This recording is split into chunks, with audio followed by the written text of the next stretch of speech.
Iniciamos aqui mais uma edição do Democracia pela TV Assembleia. Vamos, como sempre, tratar de um tema da atualidade, de uma questão que envolve o interesse dos trabalhadores, de empregados, de empregadores. Vamos abordar hoje neste espaço o fim da multa extra do Fundo de Garantia por Tempo de Serviço, o FGTS. Tramita em nível de Congresso, na Comissão de Constituição e Justiça do Senado, um projeto que procura extinguir a cobrança dos 10% de multa, o que não atinge a obrigatoriedade consagrada dos 40% de acréscimo ao Fundo de Garantia quando da demissão do trabalhador. Mas isso gera polêmica. Por que foi criada esta multa extra? Ela perde a sua finalidade inicial, segundo muitos, criada em 2001.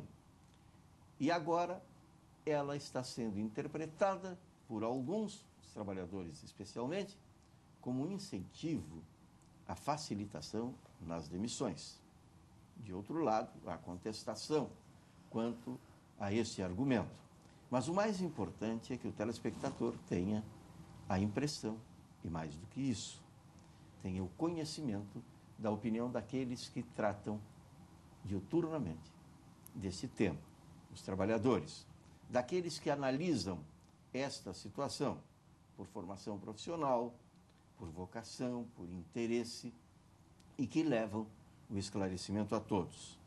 E também de quem tem a responsabilidade da mediação e muitas vezes da interpretação final. Por isso nós temos estas representações aqui no nosso Democracia de hoje. Trazemos para o debate, nos estúdios da TV Assembleia, Antônio Gintzel, que é diretor executivo da CUT no Rio Grande do Sul, Dr. Alfredo Meneghetti Neto, economista, Dr. Noed Rodrigues da Silva, que é procurador do Trabalho, representando o Ministério Público do Trabalho, mais uma vez, para a nossa alegria e dos telespectadores aqui neste programa. Para a primeira manifestação sobre a pauta de hoje do nosso Democracia, nós convidamos o Antônio Gintzel. Tudo bem, Antônio? Tudo bem, Batista. Eu cumprimentar aqui o Meneghetti, cumprimentar também o Noedi, representante aí do Procurador do Trabalho. Olha, esse é um tema que a gente discute muito lá na nossa Central Única dos Trabalhadores e de início já queremos colocar que a nossa posição é contrária, né, a retirada desses 10% a mais dos 40%, porque nós temos uma compreensão de que vai, sem sombra de dúvida, facilitar o aumento das demissões. Eu, por exemplo, venho de um setor calçadista, onde a rotatividade é muito alta, ultrapassa os 20%. Mesmo hoje a gente tendo quase o pleno emprego, né, ainda vivemos com esse problema. Então, na medida em que facilita, né, com a retirada desse percentual, vai facilitar ainda mais as demissões. E o que significa aumentar as demissões? A gente trabalha, faz uma convenção coletiva, e ganha um percentual de aumento e logo ali adiante o trabalhador perde, né? A partir da demissão, ele, num outro emprego, vai ser contratado com valor menor, né? Esse é o problema da rotatividade. Além do que, nós também temos o entendimento de que esses valores, né, do Fundo de Garantia, das multas, que vai para o FAT, é para desenvolver as políticas públicas no nosso Brasil, no nosso país. E uma das políticas que a gente tanto precisa e necessita nesse país é a política habitacional, porque temos que partir do princípio de que para se constituir uma família, para que se a gente possa ter o mínimo de dignidade, né, tu tem que ter o teu endereço, tu tem que ter a tua casa, tu tem que ter esse espaço. E isso ainda é um problema muito grande no meio dos trabalhadores. Pagamento de aluguel, salários baixos, pagamento de aluguel. Então, fortalecer esses fundos para que se possa investir em políticas sociais é fundamental. Entende? Então, nesse sentido que nós na Central Única dos Trabalhadores temos essa posição, estamos muito atentos a essa questão aí, e se necessário a gente vai estar se deslocando sim em comitivas para Brasília, vamos estar fazendo mobilização, porque entendemos que não é esse percentual de 10% que é o problema do empresariado brasileiro. Alfredo Meneghetti Neto, tudo bem? Uma satisfação estar aqui, gostaria de agradecer a produção, para mim é uma honra estar dividindo aí, vamos dizer assim, uma questão tão interessante, tão importante, que foi definida agora no Congresso Nacional.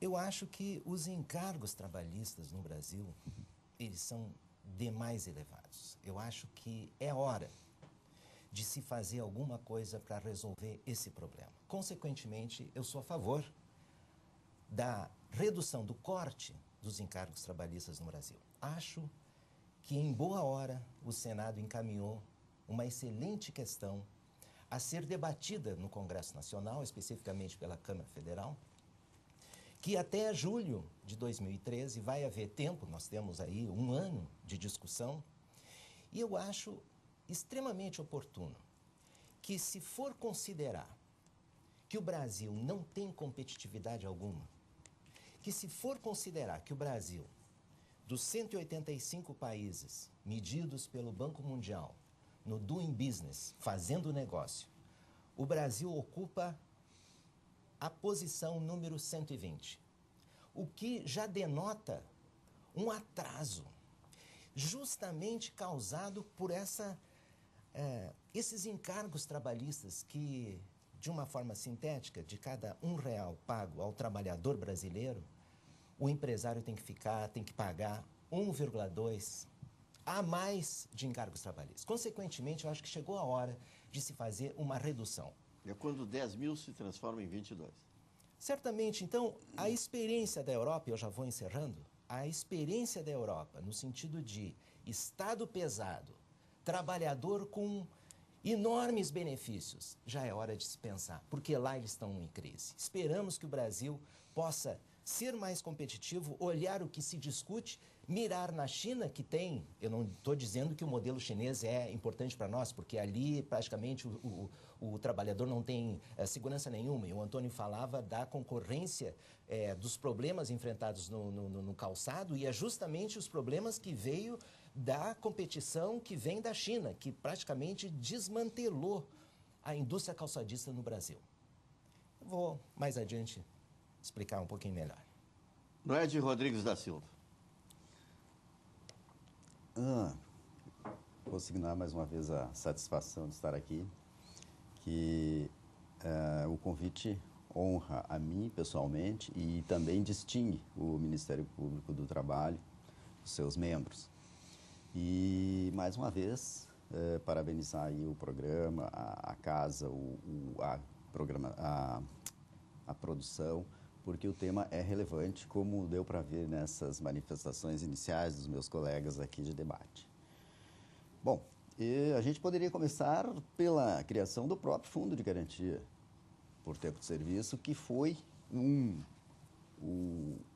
ataque quase que devastador sobre uma ideia que vigorava então, que era da estabilidade no emprego, né? Isso lá em 1966, 67, quando entrou em vigor. 67 a vigência. Isso, entrou em vigor em 67. Bom, poderíamos começar por aí, mas acho que não haverá tempo para abordar todos esses aspectos, então vamos ficar nesse projeto aí, que foi aprovado já na Comissão, né, de Justiça do Senado, e acho que já vai a plenário no Senado ainda em junho agora. Então, ele está andando rápido. Agora, que bom que uma Central dos Trabalhadores, pelo menos a CUT, vai tentar oferecer um contraponto Acho importantíssimo isso aí. Por hora, o projeto atende essencialmente os interesses do empresariado, da classe empregadora, que visa aí uma redução nesses encargos que o colega aqui, Meneghetti Neto, já destacou e que realmente ninguém tem dúvida disso. Porém, eu não tenho dúvida também que com a extinção desses 10% aí de contribuição social, né, que chama a Lei Complementar 101, pode sim facilitar as demissões, pode facilitar essa mobilidade que o empresariado tanto deseja na questão trabalhista.